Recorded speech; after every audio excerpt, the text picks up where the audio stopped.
Ma voisine m'a frénétiquement arrêté sur le chemin du travail. Attendez. Avez-vous vu votre sac poubelle? Quand j'ai demandé que voulez-vous dire, elle m'a montré une photo sur son téléphone. Tremblante de peur, je suis immédiatement allé à la police. Avant de commencer l'histoire, n'oubliez pas de laisser un like et de vous abonner à la chaîne pour voir plus d'histoires comme celle-ci. Rachel Harrison jeta un coup d'œil à l'horloge tout en préparant le petit déjeuner de son fils dans la cuisine. Il était 7h30. Brian dormait encore dans la chambre à l'étage. La nuit précédente, il était de nouveau rentré après 1h du matin. Elle travaillait dans une agence immobilière et devait quitter la maison avant 8h chaque matin. Depuis quelques mois, elle s'inquiétait de voir son mari rentrer de plus en plus tard. Ethan, le petit déjeuner est prêt. Son fils de 8 ans descendit les escaliers. Ethan était en CE2 et affichait habituellement un sourire radieux, mais dernièrement, son expression était sombre. Même avec des œufs brouillés et du pain grillé devant lui, il touchait à peine à sa nourriture. « Qu'est-ce qui ne va pas? Tu te sens malade ?» Rachel posa sa main sur le front de son fils. « Pas de fièvre. »« Je vais bien, » répondit Ethan d'une petite voix. Brian descendit de la chambre à 7h50. Il travaillait comme banquier et menait autrefois une vie bien plus réglée. Ses cheveux châtains foncés étaient encore en désordre et il enfilait son costume à la hâte. « Bonjour, » dit Rachel en tendant une tasse de café à son mari. « Merci. Je suis pressé. » Brian but son café d'une seule traite et se dirigea vers la porte d'entrée tout en ajustant sa cravate. Il lança « Je pars » à Ethan, mais leur fils ne leva pas les yeux. « Tu es encore rentré tard hier soir. Le projet est vraiment si prenant ?» demanda Rachel en suivant son mari. « Ouais, enfin » répondit vaguement Brian en mettant ses chaussures. « Je t'en parlerai en détail plus tard. » Rachel sentit que quelque chose clochait dans les paroles de son mari. Auparavant, il lui aurait donné plus de détails sur son travail, mais dernièrement, tout ce qu'elle entendait était « Je suis occupé, on en parlera plus tard », sans jamais obtenir d'informations précises. « Papa, bonne journée », dit Ethan d'une petite voix. Mais Brian avait déjà refermé la porte et était parti. Rachel était préoccupée par le comportement de son fils. Depuis environ un mois, Ethan se réfugiait dans sa chambre chaque fois que son père rentrait à la maison. Son fils, qui autrefois s'accrochait à son père, gardait ses distances. « Ethan, est-ce qu'il s'est passé quelque chose de désagréable à l'école ?» « Pas vraiment. » Son fils secoua la tête. « Papa est tout le temps fatigué, alors je ne devrais pas le déranger, n'est-ce pas ?» Ces mots transpercèrent le cœur de Rachel. Un enfant de 8 ans se montrait prévenant envers son père. Dans la voiture, en allant au travail, Rachel repensa à la nuit dernière. Quand Brian était rentré, elle avait perçu une légère odeur de parfum sur la veste de son costume. C'était clairement différent de celui qu'elle utilisait, une fragrance florale et sucrée. Et lorsque le smartphone de son mari avait sonné alors qu'il était posé sur le canapé du salon, Brian s'était précipité, essayant frénétiquement de lui cacher l'écran. Il avait dit « C'est un appel du travail » avant d'aller dans une autre pièce, mais elle n'avait pas pu distinguer la conversation. À son retour, Brian était étrangement joyeux. Le quartier de Rachel était une zone tranquille où vivaient de nombreuses familles de la classe moyenne. Dorothy Wilson habitait la maison voisine. Elle était aimable avec les voisins et veillait particulièrement sur la famille Harrison. Elle aimait aussi beaucoup Ethan. Le week-end dernier, Brian avait dit qu'il allait jouer au golf et était parti du matin au soir. Cependant, quand il était rentré ce soir-là, son sac de golf était toujours dans la voiture. Et il portait une nouvelle chemise qu'il mettait rarement. Rachel soupira profondément en attendant à un feu rouge. En 10 ans de mariage, c'était la première fois qu'elle avait l'impression de ne pas comprendre son mari. Était-ce le stress du travail ou y avait-il autre chose? Une certaine possibilité lui traversa l'esprit, mais y penser était trop effrayant. Arrivée à l'agence immobilière, Rachel songea à se confier à sa collègue Jennifer. Cependant, admettre qu'elle soupçonnait son mari d'avoir une liaison était trop embarrassant. Elle n'avait pas encore de preuves solides. Ce n'était peut-être que des soupçons, mais il y avait définitivement un changement chez Ethan. Pourquoi son fils si joyeux était-il devenu si renfermé? Y avait-il un problème dans sa relation avec son père? Ou des ennuis à l'école? Rachel sentait qu'elle devait avoir une conversation sérieuse avec son mari bientôt. Cependant, une telle occasion ne semblait pas près de se présenter. Un soir, alors que Rachel triait le linge, elle trouva une preuve décisive. Sur le col de la chemise de Brian, il y avait clairement des traces de cosmétiques différents de ceux qu'elle utilisait. La couleur du fond de teint et celle du rouge à lèvres étaient toutes deux plus foncées que les siennes. Ses mains se mirent à trembler. Ce soir-là, Brian rentra inhabituellement à 21h. C'était plus tôt que d'habitude, mais il avait l'air complètement épuisé. Bon retour. Je vais réchauffer le dîner. Rachel essaya d'agir aussi naturellement que possible. Merci, mais je n'ai pas très faim. Brian commença à monter à l'étage. Attends. Rachel rassembla son courage. Nous n'avons pas eu le temps de parler ces derniers temps. Asseyons-nous et discutons un peu. Brian afficha une expression contrariée. Je suis fatigué. On peut faire ça demain? Aujourd'hui, s'il te plaît. La voix de Rachel était plus ferme qu'elle ne l'aurait cru. Brian s'assit dans le salon, sur le bord du canapé, visiblement mal à l'aise. Rachel l'observa, ne sachant pas comment aborder le sujet. Le travail est vraiment si prenant? Oui, ça l'est. Les nouveaux projets s'enchaînent. Brian évitait son regard. Quel genre de projet? Des accords de prêt aux entreprises, des transactions complexes? Je ne peux pas discuter des détails à cause des clauses de confidentialité. Rachel sentit que quelque chose n'allait pas dans cette réponse. Avant, il lui aurait partagé plus de choses sur son travail, dans les limites de la confidentialité. Le lendemain matin, pendant que Brian était sous la douche, Rachel prit la décision audacieuse de vérifier son portefeuille. Elle se sentit coupable, mais se dit que c'était nécessaire pour dissiper ses doutes. En regardant les relevés de cartes de crédit, elle vit plusieurs noms de magasins inconnus. La Rose, Elegant Night, Silk Road Lounge. Cela semblait être des noms de restaurants ou de bars haut de gamme, et les montants étaient trop élevés pour de simples déjeuners ouverts entre collègues. Des paiements uniques atteignaient 2 cents à 3 cents $. Un malaise envahit la poitrine de Rachel. Avec qui Brian passait-il du temps dans ces établissements? Ce week-end-là, Brian annonça qu'il allait de nouveau jouer au golf. Avec qui joues-tu aujourd'hui? Demanda Rachel d'un ton désinvolte. Des collègues de l'entreprise. Mike, David et les autres. Mike Anderson? Ne m'as-tu pas dit qu'il avait été muté le mois dernier? L'expression de Brian se figea un instant. C'est vrai. C'est un autre Mike. Un nouveau qui vient d'arriver. Rachel était convaincue que son mari mentait. Auparavant, il ne se serait jamais trompé sur les noms de ses partenaires de golf. Après le départ de Brian, Rachel se retrouva seule avec Ethan. Son fils regardait la télévision dans le salon, mais son expression restait sombre. Ethan, on dirait que tu ne parles pas beaucoup avec papa ces derniers temps. Il s'est passé quelque chose? Ethan répondit sans quitter l'écran des yeux. Papa est toujours occupé. Mais avant, tu avais l'air heureux quand papa rentrait, non? Ethan se tourna enfin vers Rachel. Dans ses yeux, il y avait une lassitude trop lourde pour un enfant de 8 ans. Je crois que papa ne m'aime pas beaucoup. Pourquoi penses-tu ça? Rachel fut surprise. Quand je pleure, papa se fâche. Il dit que les garçons ne doivent pas pleurer. Rachel serra son fils dans ses bras. Brian avait certainement des principes stricts sur le fait que son fils devait être viril, mais dernièrement, il semblait l'éviter encore plus. Papa t'aime. C'est juste que les adultes ont toutes sortes de problèmes. Est-ce que papa et toi, vous vous disputez? La question perçante d'Ethan laissa Rachel sans voix. Il y avait certainement un mur invisible entre le couple ces derniers temps. Ce soir-là, quand Brian rentra, ses vêtements avaient changé par rapport au matin. Il ne portait pas de tenue de golf, mais une chemise décontractée et un pantalon. Et de nouveau, il y avait cette légère odeur de parfum sucré. Comment s'est passée ta partie de golf? Demanda Rachel, essayant de paraître calme. C'était bien. Mon score n'était pas terrible. Sur quel parcours as-tu joué aujourd'hui? L'endroit habituel, répondit vaguement Brian avant de monter directement à l'étage. Cette nuit-là, Rachel fit des recherches en ligne sur les noms des magasins figurant sur les relevés de cartes de crédit. La Rose était en effet un restaurant français haut de gamme, mais qui se vantait de ses salons privés pour les couples. Elegant Night était un bar à l'atmosphère sophistiquée et adulte, et le Silk Road Lounge était un salon chic à l'intérieur d'un hôtel. Aucun de ces endroits n'était un lieu où l'on emmène sa famille. Ils étaient trop chers et l'ambiance ne convenait pas pour des verres entre collègues. Les soupçons de Rachel se transformaient en certitude. Le mardi suivant, Rachel décida de se confier à sa collègue Jennifer au travail. Jennifer était passée par un divorce. Mon mari a un comportement étrange ces derniers temps, dit Rachel à voix basse. Comment ça? Il rentre tard, il sort plus souvent le week-end.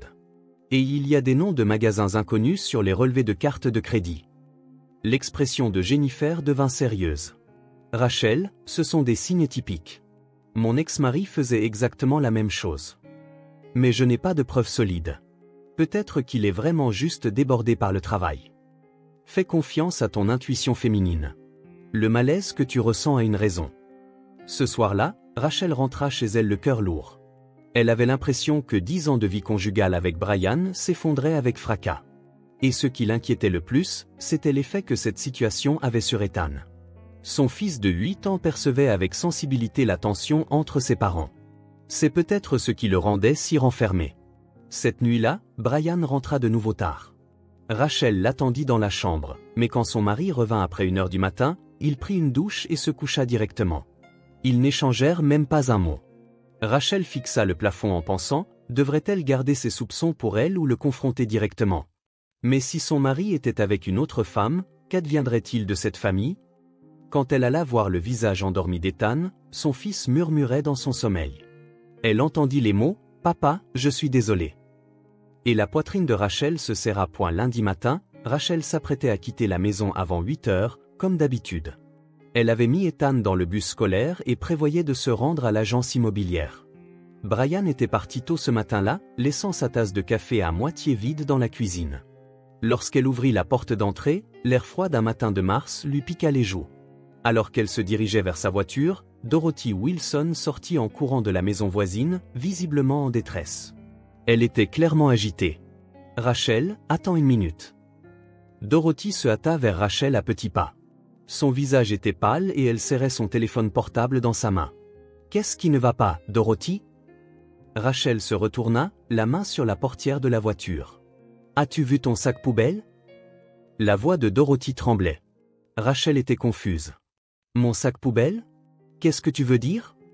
Ce matin, pendant que je promenais Max, le vent était fort, expliqua Dorothy, à bout de souffle.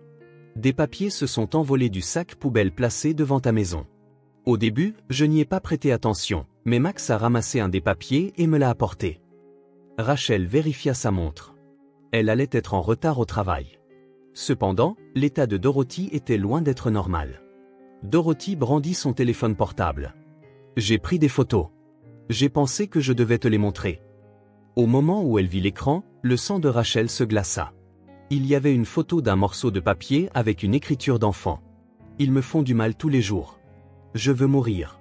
Papa s'en fiche. » L'écriture était à l'encre bleue, clairement celle d'un enfant de l'âge d'Ethan. Le papier semblait déchiré d'un cahier à lignes utilisé à l'école. Les mains de Rachel se mirent à trembler. « Ça vient vraiment de notre sac poubelle ? » « Sans aucun doute. Max l'a ramassé devant chez toi. Il a volé avec le vent. Alors au début je ne savais pas à qui il appartenait, mais en regardant attentivement, il y avait plusieurs autres morceaux de papier éparpillés. » Dorothy fit glisser l'écran du téléphone. La photo suivante montrait un autre morceau de papier. « Tyler m'a poussé. Personne m'aide. Maman et papa se disputent. » L'esprit de Rachel se vida. C'était sans aucun doute l'écriture de son fils. Mais le contenu était si choquant. Elle n'avait aucune idée qu'Ethan souffrait autant. Dorothy, y avait-il autre chose? Ceci. Elle montra la 3e photo en fronçant les sourcils. C'est ce qui m'inquiète le plus. Ce papier contenait des mots encore plus choquants. J'ai essayé de le dire à papa, mais il a dit que les vrais hommes ne pleurent pas. Peut-être que si je ne suis plus là, ils seront heureux. Demain, je vais peut-être sauter. Rachel sentit ses genoux se dérober. Son fils pensait-il au suicide? Et Tyler, ce nom. Elle était sûre que c'était l'un des camarades de classe de son fils. Était-il harcelé? Rachel, ça va? Tu es toute pâle. Dorothy soutint son bras avec inquiétude. Quand as-tu trouvé ça? Il y a 30 minutes. J'ai pensé que je devais te prévenir tout de suite. Alors, j'attendais devant chez toi. Rachel était confuse. Pourquoi son fils avait-il écrit de telles choses sur du papier? Et pourquoi était-ce dans le sac poubelle? Dorothy, pourrais-tu m'envoyer ces photos? Bien sûr. Mais Rachel, ne devrais-tu pas contacter la police? Un enfant qui écrit des choses comme ça. La police. Ce mot pesa lourdement sur le cœur de Rachel, mais Dorothy avait peut-être raison. Son fils pouvait être en danger. Je vais d'abord contacter l'école. Et puis, la voix de Rachel tremblait. Je vais devoir parler à Brian aussi. Rachel, dit Dorothy avec hésitation. J'ai entendu dire que Brian rentrait tard ces derniers temps. Y a-t-il des problèmes à la maison? Rachel se souvint de ses soupçons envers son mari, de la possibilité d'une liaison, mais maintenant, ce n'était plus le problème. Les problèmes de son fils semblaient bien plus graves. En fait, les choses ne vont pas très bien entre mon mari et moi ces derniers temps, répondit honnêtement Rachel. Brian dit qu'il est occupé par son travail et il passe moins de temps à la maison. Mais je n'avais aucune idée que cela affectait Ethan à ce point. Dorothy regarda Rachel avec des yeux bienveillants. Les enfants sont plus sensibles que les adultes ne le pensent, surtout en ce qui concerne la relation de leurs parents. Rachel fut soudainement saisie de peur. Si Brian avait vraiment une liaison et que leur fils le sentait, et s'il avait essayé de confier ses problèmes à son père, mais qu'il avait été repoussé avec un « les hommes ne pleurent pas ». Dorothy, savais-tu qu'Ethan était harcelé à l'école? À propos de Tyler? Oui, ce garçon est un fauteur de troubles bien connu dans le quartier. Ses parents ne le disciplinent pas beaucoup. Le cœur de Rachel se mit à battre violemment. Donc, il y avait vraiment du harcèlement et son fils l'endurait seul. Qu'est-ce que je dois faire? La voix de Rachel devint larmoyante. Je n'ai pas réalisé que mon fils souffrait comme ça. Je suis une mauvaise mère. Ce n'est pas vrai. Dorothy lui serra la main. Tu l'as remarqué maintenant, n'est-ce pas? Il est encore temps. Rachel sortit son téléphone portable.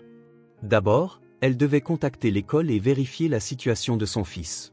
Et elle devait aussi contacter Brian immédiatement. Rachel, si tu as besoin d'aide, appelle-moi n'importe quand.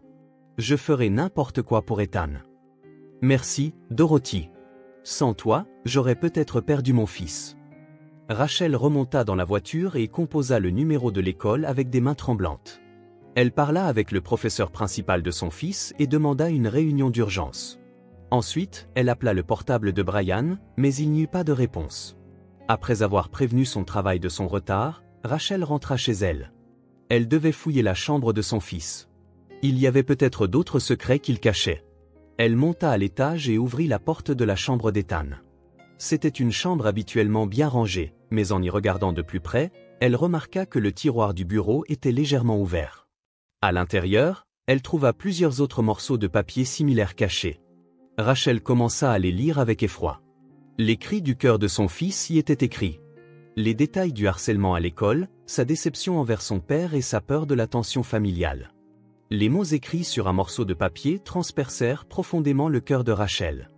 J'aimerais que ma famille soit heureuse comme avant. Je pense que c'est de ma faute. Son fils pensait que les problèmes de la famille étaient de sa faute. Rachel éclata en sanglots. Un enfant de 8 ans portait un tel fardeau seul. Juste à ce moment-là, elle entendit la porte d'entrée s'ouvrir. Brian était rentré.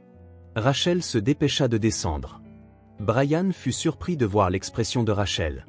Les yeux de sa femme étaient gonflés de larmes et elle serrait dans sa main les morceaux de papier que leur fils avait écrits. « Rachel, que s'est-il passé? Pourquoi es-tu à la maison? Qu'est-ce que tu caches ?» La voix de Rachel tremblait de colère et de désespoir. Brian afficha une expression confuse. « Caché? De quoi parles-tu? » « De ça. » Rachel lui tendit les morceaux de papier. « Ethan a écrit ça. Ils me font du mal tous les jours. Je veux mourir. Savais-tu que notre fils souffrait à ce point? » Le visage de Brian devint blême. Il prit les papiers, en lisant leur contenu, ses mains se mirent à trembler aussi. « Ethan a écrit ça? Ce n'est pas possible. Dorothy a trouvé des papiers qui se sont envolés de notre poubelle ce matin. Il y en avait beaucoup d'autres dans la chambre de notre fils, continua Rachel en larmes. Il est écrit, « Papa m'a dit que les vrais hommes ne pleurent pas. Tu as dit ça à notre fils, n'est-ce pas? » Brian resta sans voix. Il avait en effet dit cela quand son fils pleurait, mais il n'aurait jamais pensé que cela le pousserait aussi loin. « Rachel, réponds-moi. Qu'est-ce que tu as caché ces derniers temps? Les retours tardifs, les sorties le week-end, les paiements élevés par carte de crédit. La Rose et les Gants Night. Qu'est-ce que c'est que ces endroits? Avec qui y es-tu allé? » L'expression de Brian devint encore plus confuse. « Les cartes de crédit? Ne fais pas l'innocent. Pendant que tu avais une liaison, notre fils se faisait harceler et souffrait seul. » « Une liaison? Qu'est-ce que tu racontes? » Brian semblait sincèrement surpris. « Moi, avoir une liaison? » Rachel fut perplexe face à la réaction de Brian. Pour un acteur, Sa confusion semblait trop naturelle. Alors explique-toi. C'était pourquoi, ces paiements de restaurant? Pourquoi rentres-tu tard tous les soirs? Pourquoi ne parles-tu pas à notre fils? Brian soupira profondément. Assieds-toi. Je vais tout expliquer.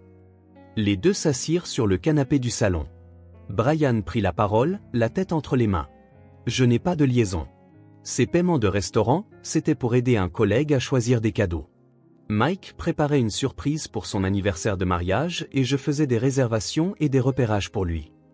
Mais Mike a été muté. Pas Mike Anderson. Mike Johnson. Le nouveau de la compta. Brian expliqua, le fait que je rentre tard a une autre raison aussi. Rachel était confuse. L'explication de son mari semblait tenir la route, mais des doutes subsistaient. Qu'est-ce que tu avais besoin de cacher à ce point? Après avoir hésité, Brian sortit une petite boîte de son portefeuille. C'était un écrin à bijoux. Ceci. Quand il ouvrit la boîte, un magnifique collier de diamants s'y trouvait. Le mois prochain, c'est notre 10e anniversaire de mariage, non? Je préparais une surprise. Tous ces repas au restaurant étaient des repérages. Je voulais te faire plaisir, créer l'anniversaire parfait. Rachel était abasourdie. Elle avait été convaincue de la liaison de son mari, mais en réalité, il lui préparait une surprise. Mais pourquoi ne t'es-tu pas soucié d'Ethan? Alors que notre fils souffrait comme ça. L'expression de Brian s'assombrit. C'est le plus gros problème. J'avais remarqué que quelque chose n'allait pas dans le comportement de notre fils, mais je ne savais pas comment l'aborder. Qu'est-ce que tu veux dire? Mon père était un homme strict. On m'a élevé en me répétant que les hommes ne se plaignaient pas, qu'ils ne pleurent pas. Alors, j'ai traité notre fils de la même manière, continua Brian douloureusement. Mais dernièrement, j'ai senti qu'Ethan m'évitait et je ne savais pas quoi faire. Rachel écouta les paroles de son mari tout en retournant dans la chambre de son fils. Elle devait examiner plus attentivement les cahiers qu'Ethan avait cachés. Brian la suivit. Quand ils ouvrirent le tiroir du bureau de leur fils, encore plus de morceaux de papier en sortirent. Les deux se mirent à les lire en silence. Tyler m'a poussé dans les escaliers aujourd'hui.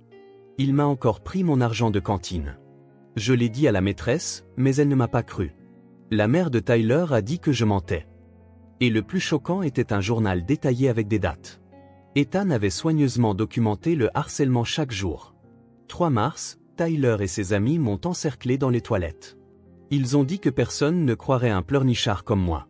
5 mars, Tyler a jeté mon sac à dos dans la boue. Quand je suis rentré sale, papa m'a demandé pourquoi je ne savais pas me défendre. 8 mars, j'ai essayé de parler de Tyler à papa, mais il a dit que les vrais hommes résolvent leurs propres problèmes et ne vont pas pleurnicher auprès de leurs parents. Le visage de Brian devint blême.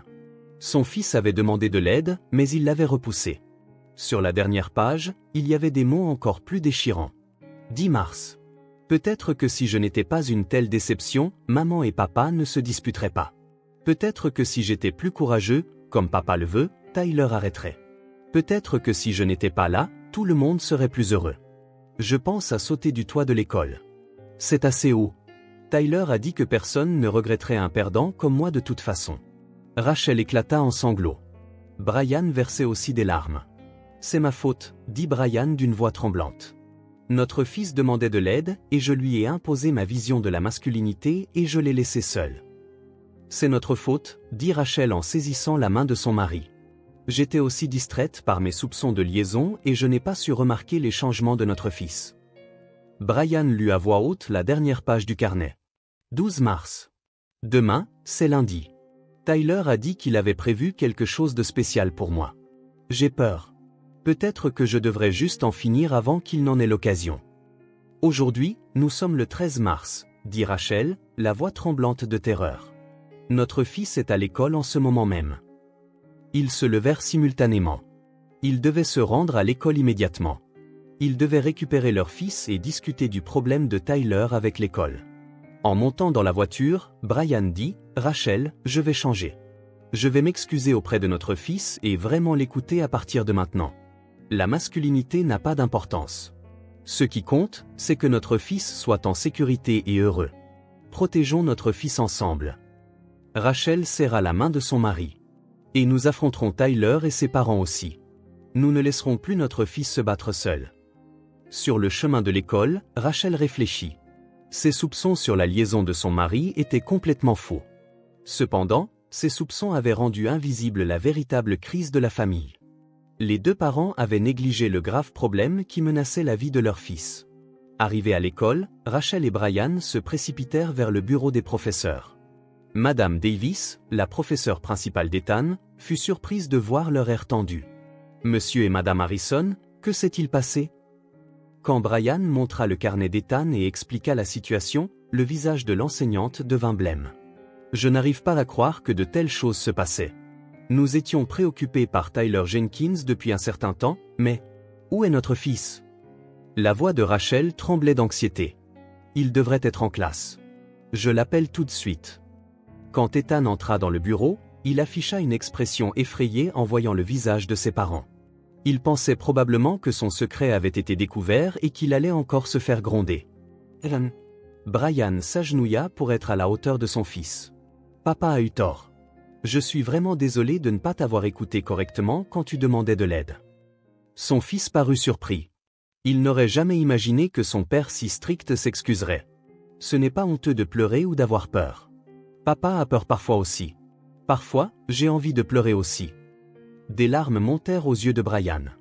La masculinité n'a pas d'importance. Ce qui compte, c'est que tu sois en sécurité et heureux. Ethan hocha légèrement la tête. Et finalement, il parla. Papa, Tyler me harcèle. Mais quand je le dis à la maîtresse, la mère de Tyler dit que je mens. C'est fini maintenant. Rachel serra son fils dans ses bras. Maman et papa vont te protéger. Nous ne te laisserons plus te battre seul. Madame Davis contacta immédiatement les parents de Tyler. 1 heure plus tard, le couple Jenkins arriva à l'école. Tyler, harcelé? La mère de Tyler fut sur la défensive dès le début. N'est-ce pas juste l'imagination d'Ethan? Brian montra le carnet d'Ethan. Des comptes rendus détaillés avec des dates, des lieux précis et des heures. Même les noms des témoins étaient écrits. Est-ce toujours de l'imagination? La voix de Rachel contenait de la colère. Notre fils a même pensé au suicide.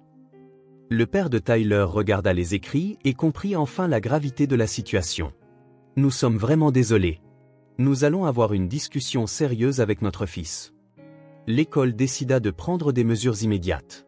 Tyler serait transféré dans une autre classe et recevrait un suivi psychologique. Et il fut décidé qu'un nouveau programme de lutte contre le harcèlement serait mis en place.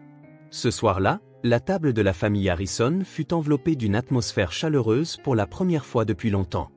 Ethan raconta à ses parents les événements de l'école, et Brian écouta les histoires de son fils jusqu'au bout. « Papa, est-ce que j'ai le droit de pleurer ?» demanda Ethan d'une petite voix. « Bien sûr. » Brian serra son fils dans ses bras. « Tu as le droit de pleurer quand tu en as envie. Papa pleurera avec toi. » Le père et le fils s'étreignirent et pleurèrent ensemble. Rachel versa aussi des larmes en les regardant. Le lendemain matin, Dorothy vint, l'air inquiet. « Est-ce qu'Ethan va bien ?»« Grâce à toi, » répondit Rachel avec gratitude. « Si tu n'avais pas trouvé ces papiers, quelque chose d'irréversible aurait pu se produire. Je n'ai fait que ce qui était naturel. Mais je suis vraiment contente. » 1 semaine plus tard, Ethan commençait à se faire des amis dans sa nouvelle classe. Le problème de Tyler était résolu, et le sourire de leur fils était revenu.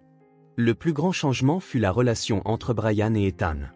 Le père écoutait son fils tous les jours, faisait les devoirs avec lui, et parfois, ils versaient des larmes ensemble. « Voilà ce qu'est une vraie famille », dit Rachel à son mari. « Ne pas se montrer sa force, mais se soutenir mutuellement, y compris dans nos faiblesses. »« Tu as raison », dit Brian en serrant la main de sa femme.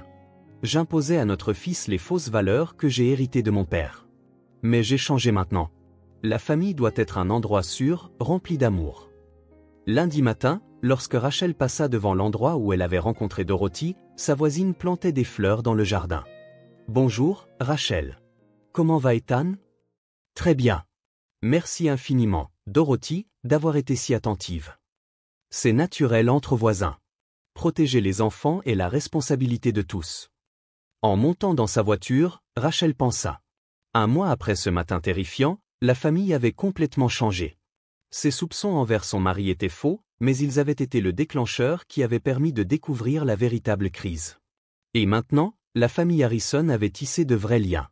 De vrais liens familiaux qui ne cachent pas les faiblesses et s'acceptent mutuellement.